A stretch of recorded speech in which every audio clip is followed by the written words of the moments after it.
What's up, two-wheel family? Welcome back to the channel. It's your main man, Booster Rails, and we are back in the garage with one again today. Today, I got a good one for you. We're going to talk antifreeze, coolant, checking, replacing, and this is going to be geared towards the Gen 3 Suzuki Hayabusa. Now, all bikes, of course, you need to check and maintain your fluids, but I'm going to be telling you the specs based on the Gen 3, specifically the 2024 Suzuki Hayabusa. But before we get to that, go ahead and do me a favor. Hit that like and share and subscribe to join the two-wheel family. Don't cost you nothing. All you got to do is hit that wonderful subscribe button down there. Then you're part of the family. A positive community of bikers, whether it be sports bike, cruisers, whatever you're riding on. We just like to promote safety, safe but fun riding. New riders, old riders, young riders, experienced riders, it doesn't matter. Everybody's welcome here. So, without further ado, let's go ahead and get into it. So when we talk about engine coolant performs, I would say, about three main duties. Okay, engine coolant is going to be a water pump lubricant. It's going to be a rust inhibitor, and it's also going to play as antifreeze. You know, for people that are going to be in areas that get extremely cold, that's where the antifreeze characteristics are going to kick in for the coolant. Now, you may think about, antifreeze dealing with cars and cars overheating, and you go to the radiator, you hear it bubbling and all of it. I had cars that had those problems. Maybe not everybody, but I did. And then, I hate to get away from the story, but real quick story time. My car was running hot, and I knew it was running hot because I've been having issues. And so I'm like, man, I got to get this cap off. I got to, take it off, but I don't want to get burned. So I remember wrapping my hand in like a towel like 3 or 4 times, and I'm leaning like this, and I got it, and I cracked it just enough for it to, I guess, come off, because you don't really got to turn it all the way. You just turn it into those hooks underneath the cap, loose. The pressure behind it was so much, it shot it up into the bottom of my hood, and it wedged up in there. It's crazy, but I digress. So we got to make sure that our engine coolant is doing its job. And the only way we can make sure that our engine coolant is doing its job is if we are making sure we got the proper amount, for number one, make sure we got the right kind, number two, and make sure that when it's low that we know how to and where to go to fill it. Make sure we're using the right product to fill it as well. Because, back in the day, not a story time again, but what we used to do, hey, car run hot, put water in it. You know what I'm saying? Don't do that with these. Don't do that with your bike. You know what I mean? Don't just put water in there, okay? Because you give yourself more problems than you really want. So we're going to talk about, like I said, the correct kind to put in this bike, the correct coolant. We're going to talk about there's actually a mixture. You know what I'm saying? So you got to understand, make sure you get the proper, and it's going to be different depending on if you just need to top it off or you need to actually go and put, a whole bunch more in there. So the first thing that we want to talk about, and I'm going to show you on this bike, is how we're going to check the level of the coolant. Now, I thought it was pretty cool because none of my other bikes, they didn't have the place that you went to check the coolant level is totally different on this bike than any bike that I've ever had. You know what I mean? And once I found out where it was, I thought it was pretty cool. So, Suzuki, I give you your props on that. You know what I mean? So we're going to go and we're going to get ready to look at that. So if you're needing to actually put coolant in yours now, I recommend that you do go back to the dealership and get it from there, because Suzuki, they recommend the super long life coolant as well as the long life coolant. Now, you may be able to go online and order it too or whatnot to cut that middleman out the way, y'all. I know how that is. So I do it sometimes myself. But they recommend the super long life coolant made by Suzuki, or the long life coolant. And that super long life coolant is already mixed. It's essentially a 50-50 mix with coolant and distilled water, essentially. So when you go to add some more back in the bike, you don't have to mix it again because it's already pre-mixed. So all you gotta do is just top it off and you'll be good to go. Now, if you can't find that specific antifreeze, make sure that you get a glycol-based antifreeze that's mixed at a minimum 50-50 antifreeze and water, and make sure that it's compatible with an aluminum style radiator. Okay, glycol-based antifreeze, 50-50 split on the pre-mix, and make sure it's compatible with an aluminum style radiator. Now let's check the levels. And now before you do any engine, radiator, coolant, any checks like that on your bike, always make sure that your bike is cold to the touch. I'm talking all the way down to the exhaust. I don't mess with anything dealing with engine, radiator, cool, any of that stuff.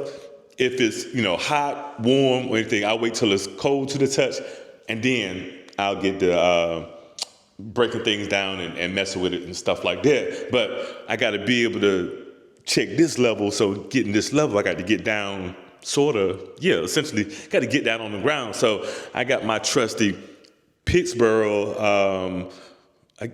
you know what? I forgot what they call them joints. I just drew a blank, y'all. I knew what it was before I got on here, but let me go get it. Hold on.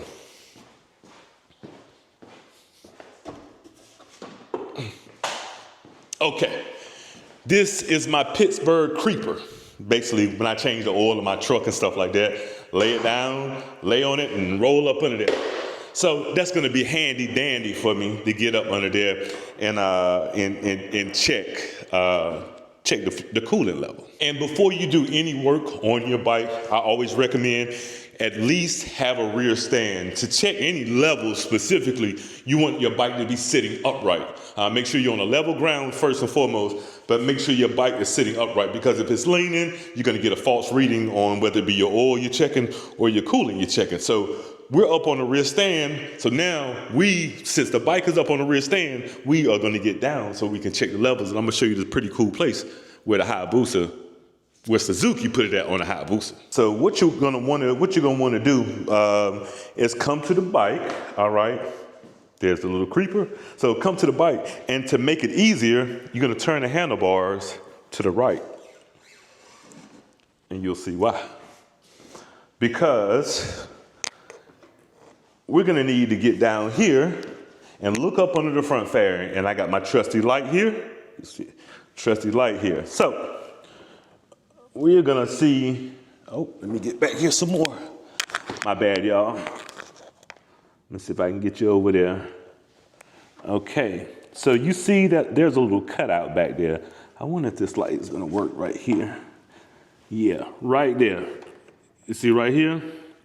So there's a cutout right there in which I can't get a better angle on this thing to show you guys. Right there, guys. There you go. I don't know if I can focus in on it or not, but right there underneath. So on this left side right here, right up in there, there's a level. And see, you have to kind of push the fairing in a little bit so you can actually see it and read it. So if you push it, you will see a F and you'll see an L. So the field line, and then, it's low if it's down here on this bottom end. So that's how you check it on the Hayabusa, check your fluid level. Now, some people may come to the bike and, they may look in through the gills over here and, look at the reservoir right here for your coolant. But if you look at it like this, it's like, man, ain't nothing in there. You know what I mean? But that's why you got to look under that side in order to up underneath the front. Like I said, it's easier to get to it, to be able to see it. I wish I could be able to sit this here or something, y'all, so y'all could really get a good, hey. But it's right here, right down there. So just go check on your bike. If you got the Gen 3 booster, see it right there. Go check and see. You'll see the levels right there. So that's where you check it at. Very inconspicuous to check your levels on the booster. So now we know where that is. So if we happen to check that level and that level is low, we need to make sure that we go and check the actual coolant in the radiator, because if that's low, that's indicative of there may be a leak somewhere, and we need to make sure that we're not all the way out of the radiator, as well. Make sure the radiator is good. And of course, if when it comes time to you having to put more coolant in there, you're gonna have to remove this side fairing right here, because it actually sits right here behind the Hayabusa kanji logo. It sits right there, right back there behind that. So you're gonna have to remove that side, and then all you gotta do is remove the coolant cap. And what you're gonna do is you're gonna fill it back up until. Don't look at the reservoir now, because we've seen that looks empty right now. So you're gonna have to keep your eye on the actual little window down there that you can see the levels, whether it be full or low. So you're gonna look at that to monitor how much coolant you're gonna be putting back into the bike. So when it comes to your coolant, you're gonna make sure that you keep in mind, you're gonna be checking it on a routine basis, because it's nothing to get down there and look at that window. And you're also gonna wanna be on a regular basis inspecting, your coolant and your radiator hoses, as well as the other components for any kind of cracks, damages, or any kind of leaks, because, a small leak in a radiator could, it can make for some big problems in the long run. So we want to make sure we stay on top of that, along with all other maintenance for our bikes, no matter if you got a Suzuki, Honda, Kawi, Ducati, BMW, whatever you have, stay on top of your maintenance. And if you don't know what your maintenance schedule is, just look in your manual. And if you don't have a manual, call up your dealership. They'll make sure that you get a manual for whatever type of bike that you have. So it's just always good to be proactive and stuff like that, and not be reactive. So that's it for today. Do me a favor, if you haven't already and you got something out of this video, hit that like, drop a comment down there, make sure you share with your friends, and hit that subscribe to join the Two Wheel family here.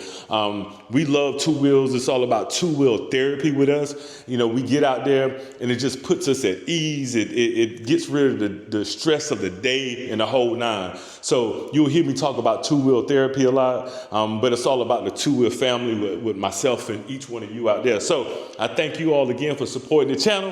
And as always, ride safe, lock into the channel, and keep the rubber side down.